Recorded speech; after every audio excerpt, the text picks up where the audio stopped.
The Seven Rivers baseball team is back in familiar territory. The 20-4 Warriors are just one win away from back-to-back trips to the Class 2A State Final Four and their third appearance in the last 5 seasons.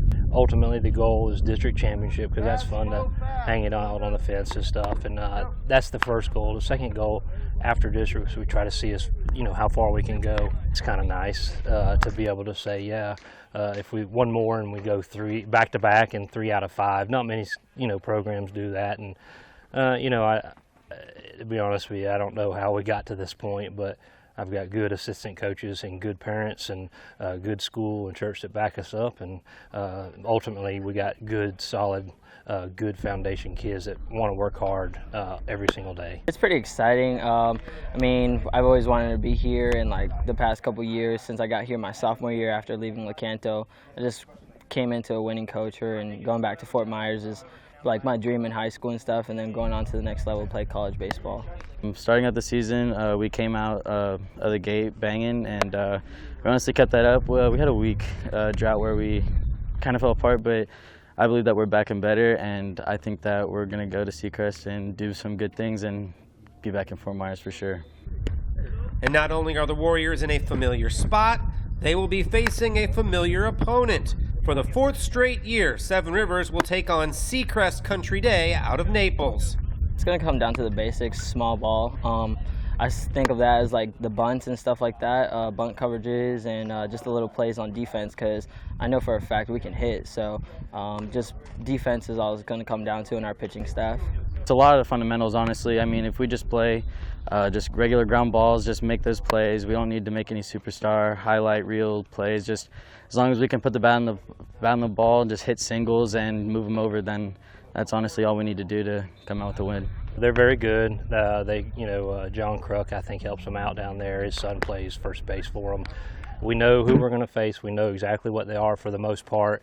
I coached some summer ball with some guys down there that give me a little bit of a scouting report, and it's not. They know what we're going to do pretty much, and we know what they're going to do. So it's a rivalry as far as baseball, and now we've kind of grown to make it it's competitive.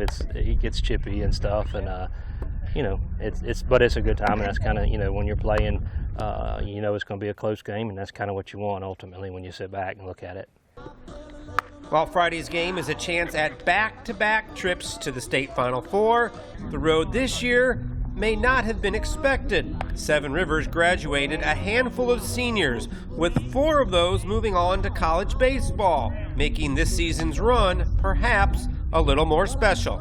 Yeah, there was definitely a lot of talk that losing 4 college athletes was going to hinder us, but we added some new people and we just restocked, and we're just as good, if not better, than last year. And yeah, just everybody got a year older and a year better, more experience. They're all talking, they lost all 4 seniors, stuff like that. So just us little guys, we're the underdogs, but really we're the big dogs. So it feels good, motivates everybody on the team. We're like, oh, we're good. We're the same team that we're always going to be. We're always going to have players and stuff like that. So we'll be all right. When we look at it, at the beginning of the season, I was a little hesitant. You just don't know what to expect, and losing those kind of kids that we lost, sometimes, maybe we're rebuilding, and we probably still are, and hopefully we are, and we've stayed grounded in what we're doing.